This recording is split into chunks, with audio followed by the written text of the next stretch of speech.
everyone. Good afternoon. What a wonderful afternoon to spend with the wonderful Julie. Likewise. And also wonderful me. 100%. So yeah, welcome to the beautiful Ashton Library for this Manchester Festival Libraries event, and this is one of our Inspired By talks, and we've got the wonderful Julie Hesmondhalgh. Yes, house. Well done, well done. I've been training myself to get it right. I know, it's such a nightmare. So, gosh, it's really hard for me to introduce someone as fabulous as Julie.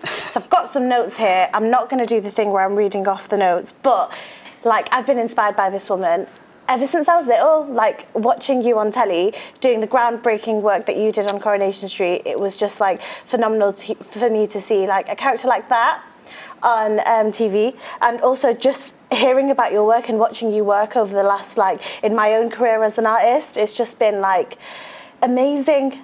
I think what ties me and you together, and why I said yes to this work, is because you're an activist at heart, like me. So yeah, shall we start speaking?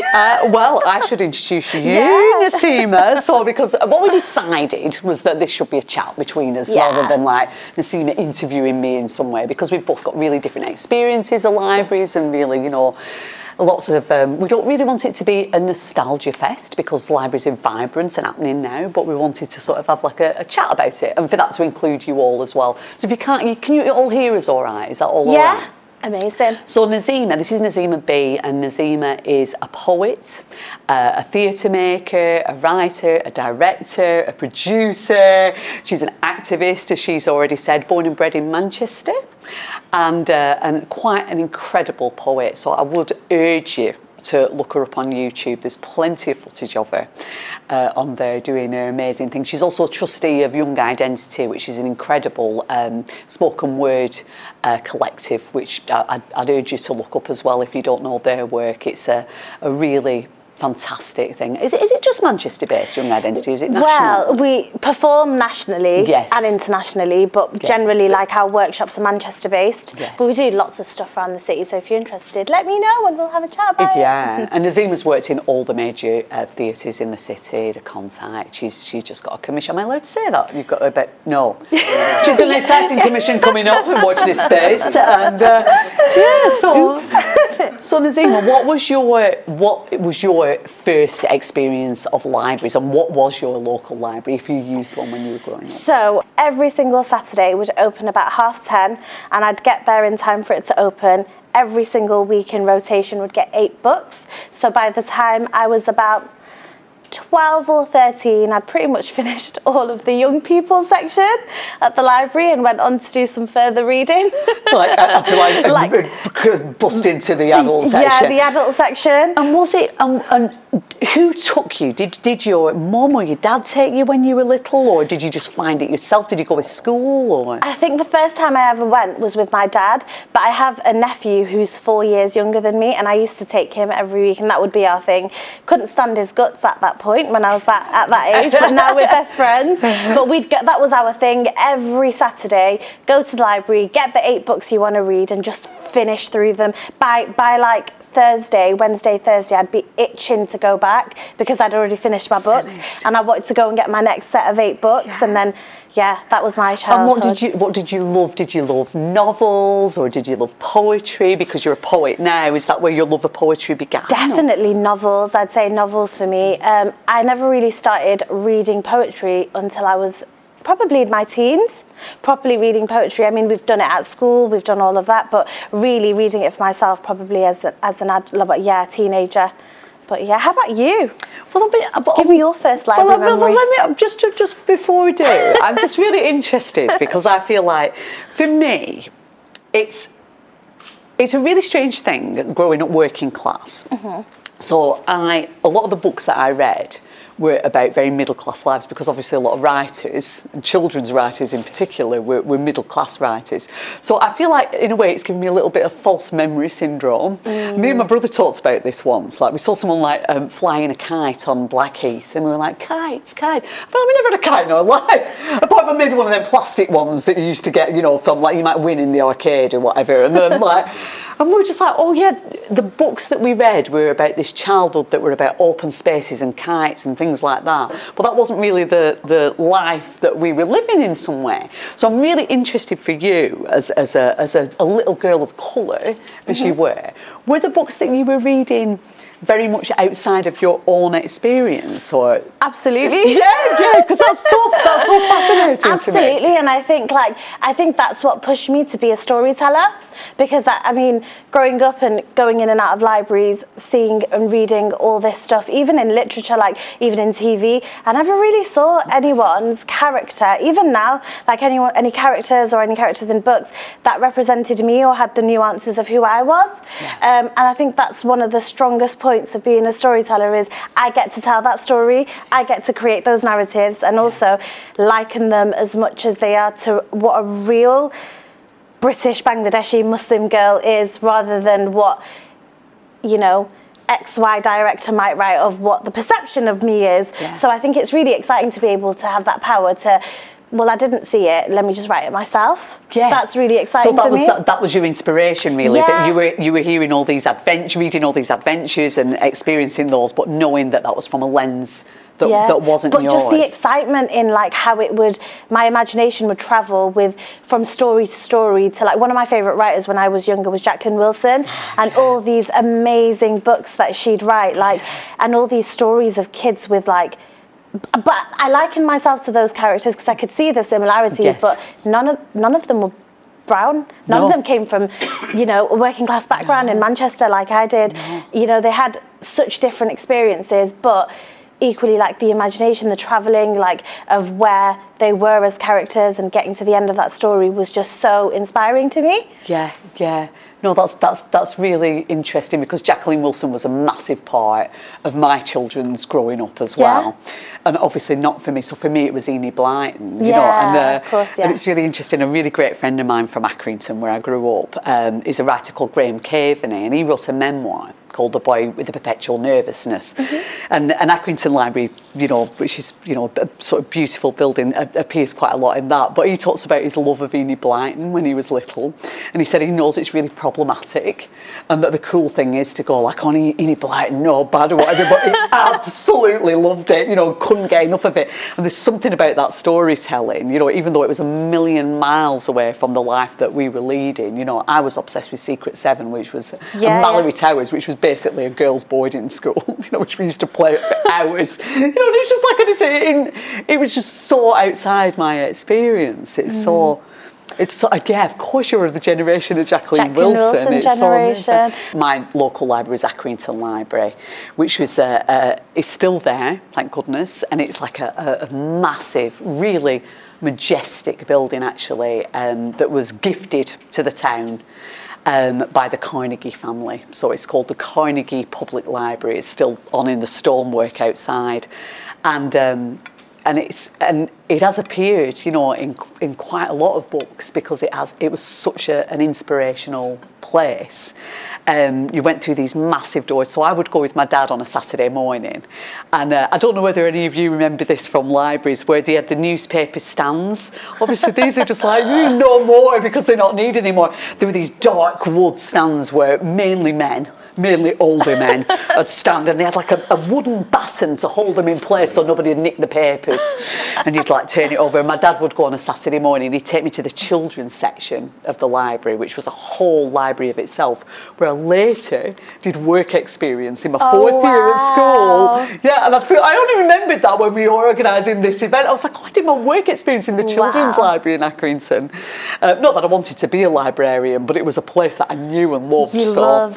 But you would go, and I would choose my books from there, and then it was always like your little pocket tickets, which I'm sure, I don't know, it's like, was yours, was it all computerised already? Yeah, like, computerised. So young.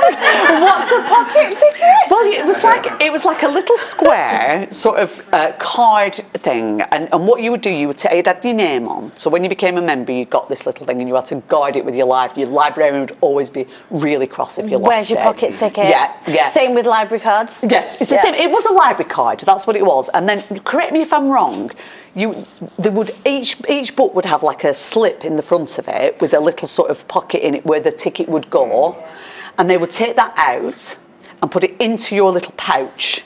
Okay. And then they would put that on their file. And then they would stamp in this piece of paper in the front the date that it was due back. And then you would get penalised. See, we had that. Yeah. We had the little small white sheet of paper at the front of a book, and you'd stamp it. That would still happen. Yeah, that would still happen, but it just got scanned. Like the card just got scanned. Yeah, you see, when you're my daughter's generation, that was out. It was a moment of real heartbreak for me when we got rid of these, because it was like, it's those things, it's like vinyl. Nostalgia. Yeah, it's something sort of like, it's the feel of it and the smell of it that's like... it takes you back. Yeah, but it's the same. We were only allowed a certain amount of books. So I would get them from the children's library, then come into the adult library to sit down and start reading, while my dad would get his racing tips from there for free without buying a newspaper. It's like, and get those in the thing. But the library has got this amazing staircase that goes up it with this huge stained glass window that's like really iconic, actually, that says on it, it has knowledge with a light in her hand. Oh, wow. And it says, knowledge is power, a light to guide. And then there's another one underneath in a smaller stained glass window that says, I'll misquote this, Mark, you'll probably know it, but give me a book and a shady nook, is that right? Or for a book and a shady nook. Beautiful. And then up these stone stairs, which seemed enormous at the time, was the reference library, which I imagine isn't there anymore. So recently I went back, because my mum still lives in Accrington, but I hadn't been to the library for years, and I went back and I was amazed at how much I remembered of it, how in me that place is, but how much it had changed as well. It was noisier, it was lighter. Vibrant, I like that. Yeah, it was not, because it used to be silent. Quiet. Yeah. If you spoke, the librarian would absolutely kick off. Yeah, and that's you still, knew that. That's still the stereotype of the library as well, isn't it? It's still the shh thing, and it isn't like that at all now. It's like people on computers and people like doing classes or whatever. But it was still very much the same, and there was this fantastic, really wonderful installation in there, which I'd gone to see, which is a talking chair that was upholstered by an Accrington company. And it was, you sat on it, and it would, and voices came from it, which were women's experiences of working in Accrington in the 60s and 70s after the Equal Pay Act that Barbara Castle, who was the MP for Blackburn, brought in. And it was their experiences of how that changed things for them. And again, that's like, it was quite noisy, do you know? And it's like, you would never have had that in a library back in the day. Absolutely not. But I thought how great that they have these like sort of art installations in there as well. But equally as important as Accrington Library to me was my very local one, because of course then it wasn't just one big central library. You'd have all these little offshoots as well, which are and those were the first to go in the swathing cuts in the sort of early 2010s, I think, and so Church Library, which was a walk from my house, so I would go there midweek with my mum, get another load of books because I could have like another set of tickets for that, and that had a little annex in it, a little side room, and that's where I feel the most sort of viscerally connected to that place. Like that's where I first read Louisa May Alcott. That's where I read the Little Women books, and I could sort of see the sort of slightly 70s cover of that book from there. I can smell that place. And my mum would go in, and they had in there, the displays were sort of on wooden boards like that, and it was all large prints. So you'd get all the large print like thrillers for my grandma from there. And so we'd go, but that was just as much a part, and that was just a very sort of modest one-story place. But those two places were absolutely part of my growing up and my love of words. And I feel like Accrington produced so many artists and actors at the time, because not only did they have the libraries and this iconic library, but they also had a really, really good independent bookshop as well. And you would walk into that bookshop and there would be the classics right there. You know, they were within your reach. You know, it was kind of very accessible. Yeah. I feel like these days with access, there's no physical access to libraries. Everything, like anything you want in terms of books, like it's online. Everything's online, which is really sad, because you know, there's a massive sense of loss of like that community feel. Yeah. But when you go into a library, it's still all there. Like you mentioned, that vibrancy, that really like there's stuff going on. There's always classes, there's yoga, there's like community groups. There's so I work in South Manchester in Longsight, and Longsight Library is about a 3-4 minute walk from where I work, and there's always stuff going on. So my organisation uses that space a lot, and every week, without a doubt. So you mentioned your dad with the newspaper. That still happens. So there's a South Asian men's group, and they meet there once a week. You can just see them with their cups of coffee and their massive like newspapers discussing politics, having that space, and you can really feel the sense of like just them getting together. Yeah. And like, you know, that democratic space that's theirs, that they can get together, make that noise, have that one time in the week that they, you know, do their thing, even if it's just reading, having a cup of coffee, reading that newspaper, not, you know, it's just that's their thing. That's their community hub as well, is it? And I love that. And I love that it's a place, that hub is a place of books. You know, it's so much more now, but that's somewhere where people have that access. You know, I mean, there's always, isn't there, I think since, you know, for about 20, 30 years probably, they've been doing lots of like children's stuff in libraries to encourage, you know, summer reading like kind of challenges and stuff. I've done all of that. Story time and rhyme time. And it is that wonderful thing about that. And I think that's a really essential thing about libraries, is to keep reminding people that they belong to us. You know, and that's the really beautiful thing about them. I think it's in preparation for today. I was saying to Nasima earlier, I listened to a couple of programmes by Michael Rosen, the great Michael Rosen, on BBC Sounds about libraries that he'd made in 2013, which is when austerity politics started to come in, and that's when the first cuts to local government happened, and that's when obviously local councils were having to make really difficult choices about, you know, how to prioritise their services, and that's when a lot of the other libraries went. And he did this big exploration of libraries and interviewed people all over the world about their experience of libraries, and experts about and librarians about what their work is. And of course, you know, librarians are now also like benefits advisors and social workers. All the other things, there's all that going on, and a lot of smaller libraries are volunteer led now. But there was this real feeling in these programmes, and of course it's like, you know, it's quite a few years ago that they were made, but I feel like it wouldn't be different now, that he was saying that actually this idea that everything is on the internet now is a false idea. Really? Yeah, there was a librarian who was really, really vehement about this, who said, no, that's not true. You cannot find a lot of local history and a lot of that sort of like real passed down from generations in a town or a community online. You still have to go to your library to find that stuff. You know, that's really, really important. And this sort of opening up of that space where people can find that stuff about their local history and their ancestry and stuff is very important. And there was one library that had opened in Texas, I think it was, that was the first bookless library. Oh, wow. And they were big proponents of it. That just sounds so jarring to me. Me too.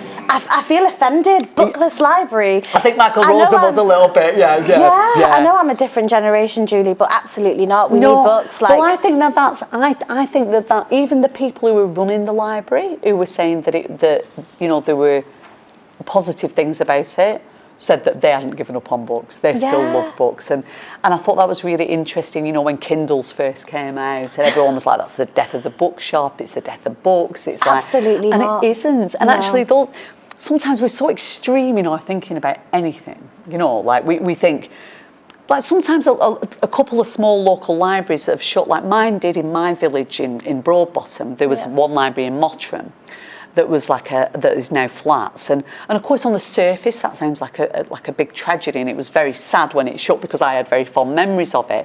But it actually moved to Hattersley and became part of a community hub there, and was much better resourced and was actually nearer to people that I thought might need that. I would need it more than, you know, than slightly more middle class Mottram, you know. So change isn't always bad. You know, changes and things can coexist. We can have libraries that are more open and noisy and have online stuff and computers, but still have books. You know, one doesn't preclude the other, you know, or exclude the other. So I think it's important. I think it's about like ease and accessibility, like the people who need it most, as long as they get to access it. So like during uni, I had a Kindle only because it was easy. Yes. But as soon as I finished my degree, and I say it, so I did a degrry in creative writing and English literature, asked me if I read a book. Absolutely not. Just about read all the references, but had all the books on my Kindle. And those English literature books are big. I was having to read like 4 or 5 things at the same time with all the like contextual like analysis or all the critical stuff. But as soon as I finished my degree, I was like, no, I miss this. Like I miss the feel of it, the smell of a book, and like actually sitting and physically turning a page, and that you can't get that on a Kindle. And I guess what I mean is, so I work with a lot of young people, and they're always on their phone. Everything's on the tap of their phone. Everything's on the tap of, like on the internet, you can find books, you can find things, and it is easily accessible. And I think it's not fully lost, but it's more lost than it was back in my day, or back when libraries were the only resource that we had for books. So, like you said, change is good. We have to move. We have to evolve, don't we? And to find ways of like encouraging it. And I think it's not so much the physical kind of tactile thing of having a book, is the knowledge, you know, and it's the escape into different places and finding out about different worlds, and the fact now that that world of children's literature in particular is really opening up to people from all different cultural backgrounds is really exciting to me. You know, it's like you can, from Benjamin Zephaniah onwards, really, you know, that suddenly you were getting books that spoke of other experiences, and that not only encourages younger people to read, but also opens the eyes up of like maybe more traditional readers to different kind of worlds and experiences. And that can only ever be a good thing. It's exactly, because we're living in an ever-changing world. And, I think one thing about libraries is, we mentioned this quite a few times, but like it's our space, but like ours as in everybody's, and it being such a democratic space and having access to all that information of all of those worlds, it is only just a really beautiful and good thing. Free. I mean, that's the thing. It's like, with the way that arts in education is being cut so brutally, in state education, I mean, not in private schools for sure, it's like, it's really interesting to me, that there's this idea that's always been around, but then, comes in peaks, with different governments, and that the arts are a luxury in some way, and that these are things that we should sort of like, they're just a sideline, a hobby, or something that's just like not for the likes of us. And I feel like we're definitely in one of those periods.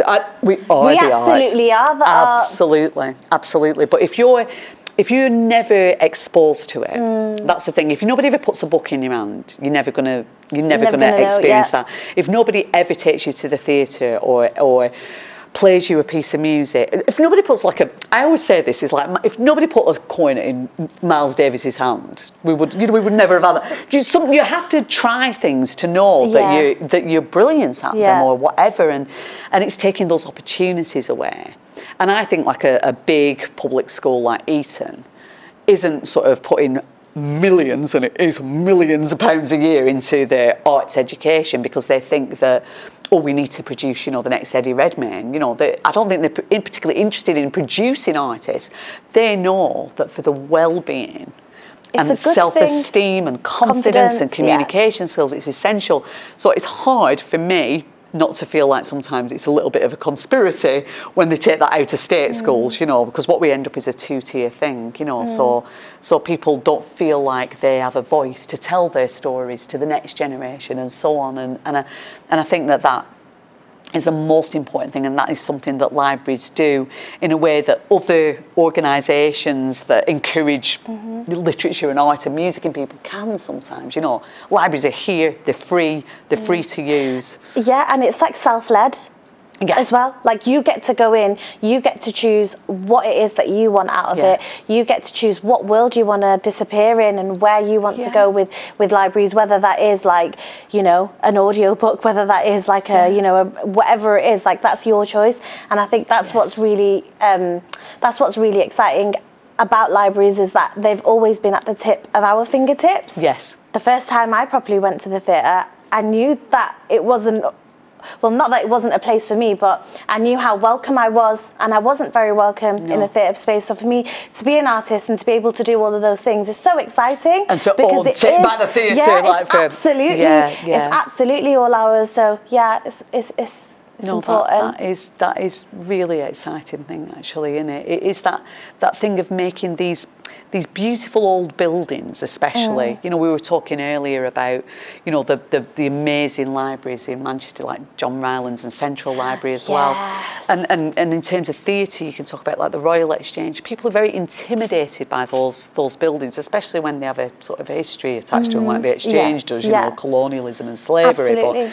But I think that it's, you know, those libraries specifically were built for the well-being. You know, I mean, they were often granted as a sort of philanthropic kind of gift to towns, but the philanthropy was in like keeping the workers happy and healthy. You know, and they knew that knowledge was part of that. You know, that to have an educated workforce who were, you know, literate and who loved books was actually a healthy thing as well. It's all capitalism. Do you know what I mean? It's all about like making it so they're going to work more and make more money for us. You know, they're happier. Yeah, you know, but in terms of, but that was like the Victorian like ethos of like, you know, parks, public spaces, parts of the other thing, aren't they, that are open to all of us and free to all of us. You know, and I think that, you know, we're losing sense of that. Everything's monetised, so we've got to really, really keep hold of the things that aren't.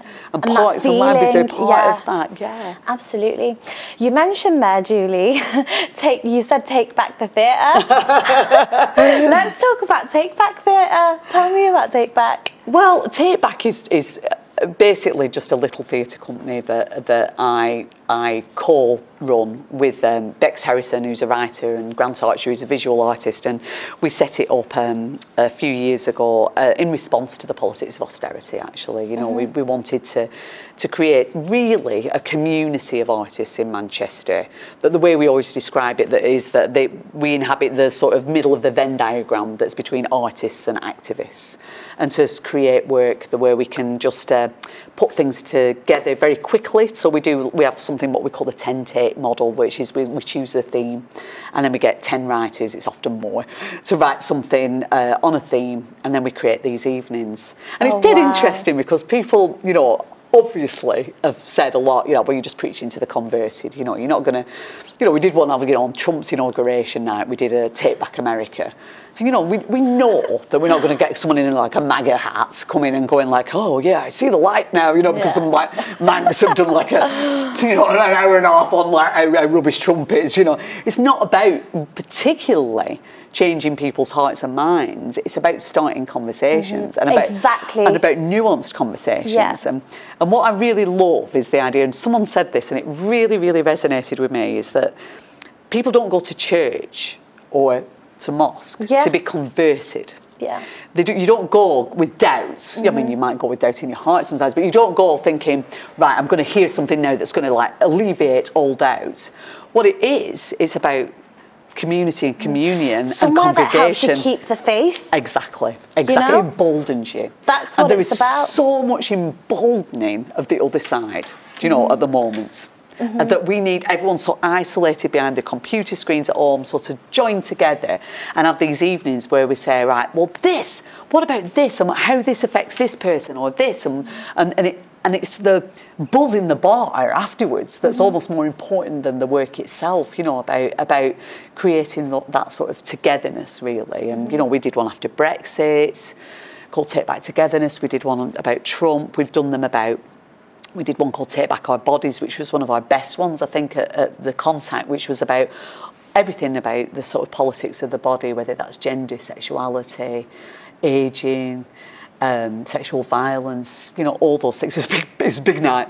But, it was very much, and we've done Take Back Our Girls on the International Day of the Girl, so that young female writers, or those identifying as female, could write about their experience of that. And it's been a really joyful and amazing thing in my life. That's actually, so and it's made me exciting. meet so many interesting artists in Manchester, and I've got this kind of gang, and a lot, most of them much younger than me, which is always a good thing.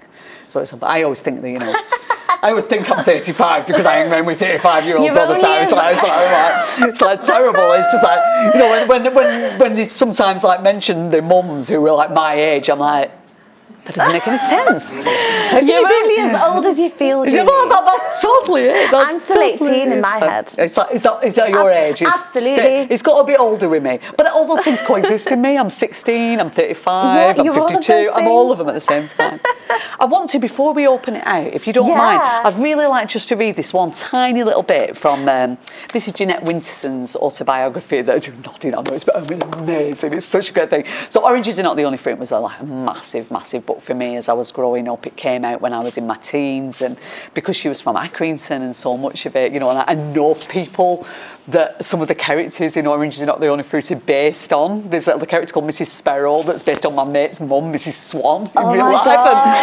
And like the TV series was just like so. I mean, I can't believe that it never gets shown actually anymore. It's like, I think it's like right for a theatre, like a musical version, everything.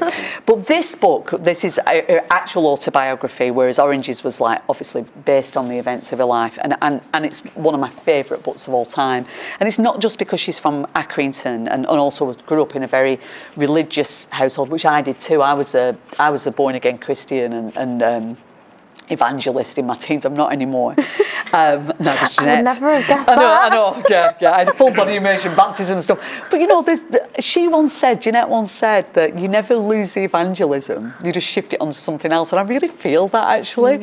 I feel like I have the kind of like I have the evangelism, but it's for a different thing now. But it's still about sort of living a better life in a way, But yes, so Accrington Library was massively important to Jeanette because it's where she escaped the quite harsh and challenging experience of being brought up by her adopted mum, who was like quite unwell, I think, as well as anything else. But she talks about it. She famously worked her way through A to Z in the library, aided by the librarian there. So she went through the whole fiction section from A to Z. Oh, wow. And this is just a little bit about what that experience was for her. I began to realise that I had company. Writers are often exiles, outsiders, runaways and castaways. These writers were my friends. Every book was a message in a bottle. Open it. And then she says, and she talks about various writers that she came to know through that. Catherine Mansfield, massive figure for her, Virginia Woolf, Lawrence Keats. Later on, when she went to Oxford, she discovered Toni Morrison, and writers that, she wasn't being taught at Oxford at that time in the 80s. But she put, so I read on, and I read on, past my own geography and history, past the foundling stories and the Noreye brickworks, past the devil and the wrong crib. The great writers were not remote. They were in Accrington. And I love that. I love it. I love that. They're in Accrington, they're in Ashton, Literally they're in find Tameside, they're in everything. Bolton. They're where you go and seek them out in the pages of a book like this. And that to me is the beauty. Everywhere. Yeah. And we can Absolutely. escape. We can escape whatever is going on in our lives. We can make sense of what's going on. And that's what I think art's about, making sense of our lives and teaching us about other worlds. And having those conversations. Absolutely. I love that we're so on the same path with all of this. It makes me feel like I'm doing it right, because if Julie says it, then it's right. Well, I don't know about that. I don't want that responsibility, but yeah. Likewise. We should open it up, shouldn't we? That was my next thing. Let's open it up to you guys. Do you have any questions for Julie? So many of my friends who who are very busy, like who are parents of young children and don't have time to read. Like, I'm always like, how do they read so many books? But it's like on the move that they're doing it, and it's like audiobooks have been an amazing thing, haven't they? An amazing resource. It's really interesting as well, you know, because when I was reading up about Accrington Library, because obviously I don't have those facts about like who bequeathed it to the town off the top of my head, but I was reading up on it, and they had, I think, 11,000. Books in the library when it was first open. I think it was called Safe and Open Access to Books when they first started that in 1908. But they had a large collection of books in Braille. Oh yeah. Yeah, it was a big thing in Accrington, that, which I thought, I was really impressed by that, you know, because I feel like, you know, disability access generally has been quite a new thing, but how wonderful that was already a thing, you know, so. I've got a Harry Potter story. Oh, go on. Go on. Are you a Potterhead? Are you a bit of a Potterhead? Absolutely. I knew you would be. Absolutely. What house are you? I was obviously Gryffindor. Obviously. Slytherin. Just saying. Okay,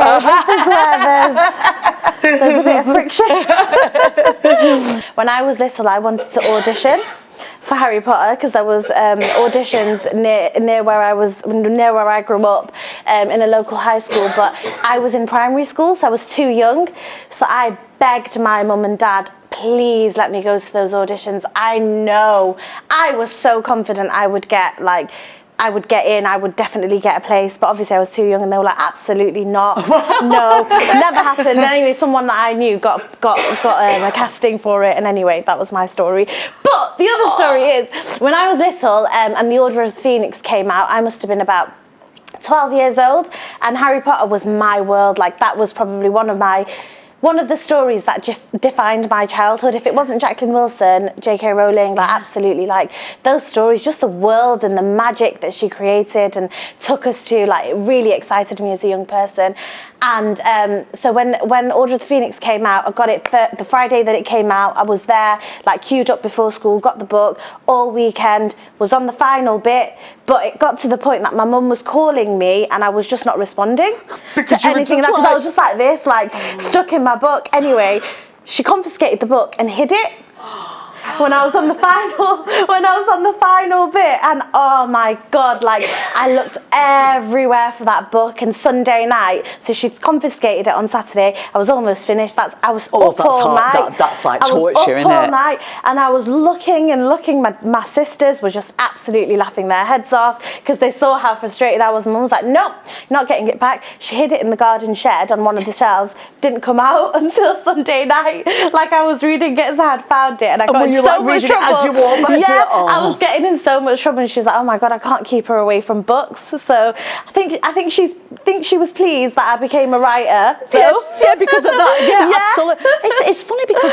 it's like, I feel like a lot of Muslim girls are Potterheads. Yeah. What's that about? Maybe. I think it's just escapism. Yeah. I think it's just that generation of, like, it can be anything. Yeah. Like, it's out there. It's so out there. And that was probably one of the first books that I read that really, like, she built a whole world. That you could be part of. And so many different characters in that world that, like, were so different. Like, obviously everyone in Slytherin's so different. Yes. Everyone in Gryffindor's so Slytherin, and, like, just as young people growing up, like, man, that was, like, the best times. The films don't have half of what the books do. But it's like, it keeps you going, doesn't it, when you need it? It's like, yeah. I'm reading Ali Smith's season books at the moment, and I'm reading them in season, so I'm a bit late to the party. They're brilliant. Oh, they are such good writing. But Spring, for some reason, was in hardback, the copy I got, and I went on holiday. I was like, you know, it's like when you have a massive egg. Yeah, it's really annoying. Carrying it to the beach or whatever. Yeah.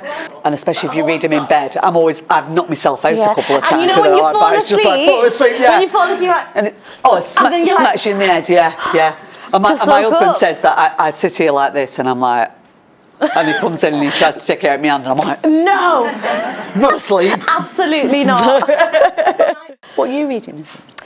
I just finished reading The Beekeeper of Aleppo. Oh yeah, I've heard it's brilliant. It's really, really good, man. The first few pages, I was crying my eyes out. Have you read it? Yeah. I just finished reading it, and I think obviously, with the whole conversation around migration and those stories, we see those people as numbers, 100%. And X amount of people have flown across the English Channel or this channel, and this is, we don't hear the stories of these people, and we lack the humanization of them. Yeah. So when you read a book something like that, I keep saying because I feel like I'm lost for words, but when you read books like The Beekeeper of Aleppo, you remember the humanness in that story, that these people had lives, prosperous lives, beautiful lives. He was... Well, Aleppo is like the second city. It's like Manchester. Absolutely. It was like a thriving metropolis. And I think we always kind of put things in some sort of desert land, weirdly. It's and I think Ukraine has changed that a little bit, because people can see how quickly a city... But I absolutely agree. It's such it's just heart-wrenching, and just the trauma that these people go through for survival, just that, it just makes me think we could have been born anywhere. Yeah. We could have had any life. And I think that's what books do for me, books like The Beekeeper of Aleppo, Harry Potter, whatever it is, I could have been a wizard. Yeah. A witch. I could have been either, or a wizard if I wanted to. Yeah. Do you know what I mean? Yeah. And it's really it opens up the worlds and stories and cultures and experiences, and you wouldn't know those things. You wouldn't know the human part of a story if we didn't have books. Yeah. So for me, that book was just, it was a lot, but a really, really good read. She's a brilliant writer. Yeah. It's on my list, actually. Yeah, definitely read it. Yeah, I will do. Really important book. It's become multifunctional. Those spaces have become multifunctional. In Fallowfield Library, Buzz Manchester, who do a lot of care around health, live there. So they've got offices there. I know that obviously the library exists, and there's other bits and bobs. But there's the yoga. I think they do a chai and chat one evening a week or something like that. So there is things going on, and obviously also it's access to services that don't exist, but Citizens Advice Bureau, for example. Yeah. I know they always have a hub in libraries, but it's access to services and access to a place where you're able to be signposted. And computers. And internet. People don't have the computers or scanners or printers. Yeah. Going on the library again, going to the library was a treat for me because we couldn't afford the internet. And people are in there, which is great. It's on that Michael Rosen programme that he was saying, the librarian was saying, you think of libraries, you tend to think of libraries as children and elderly people populating them. And actually, the most people who joined in that particular year when the programme was made were, I think, 19 to 25-year-olds, which is really surprising, but how wonderful, I think, what? You forget that it's our space, that it belongs to us, as the public, it belongs to us. So, I don't know, as the population changes, it will change, So just go in there, say, I want to do this. How do we make it happen? Just go in there and do it because it's our space. And I think we forget that because the times are changing, and there's all this stuff around austerity, there's all this stuff around not very great governments, and all of that. But it's still those, even though they've been cut back and they're multifunctional, they're still there, they still exist, and they're still ours. And I think they're so important, and clearly they're such a massive part of our lives that we forget. Having this conversation, I remember the Harry Potter thing. I remembered just so many other little lovely memories about libraries that I forgot. It's been really lovely. Thank you so much, everybody, for coming. I feel like we didn't really want it to be all nostalgia, but I think we've looked to the future of libraries as well. And thank you to the Manchester Festival of Libraries, and thank you to Ashton Library, Tameside Library for hosting us tonight, and thank you to Caroline for all your hard work in organising this, and James from the Library. Thank you. And a massive thank you to Julie and for the Nasima. conversation. Thank you, and to you all. Thank you.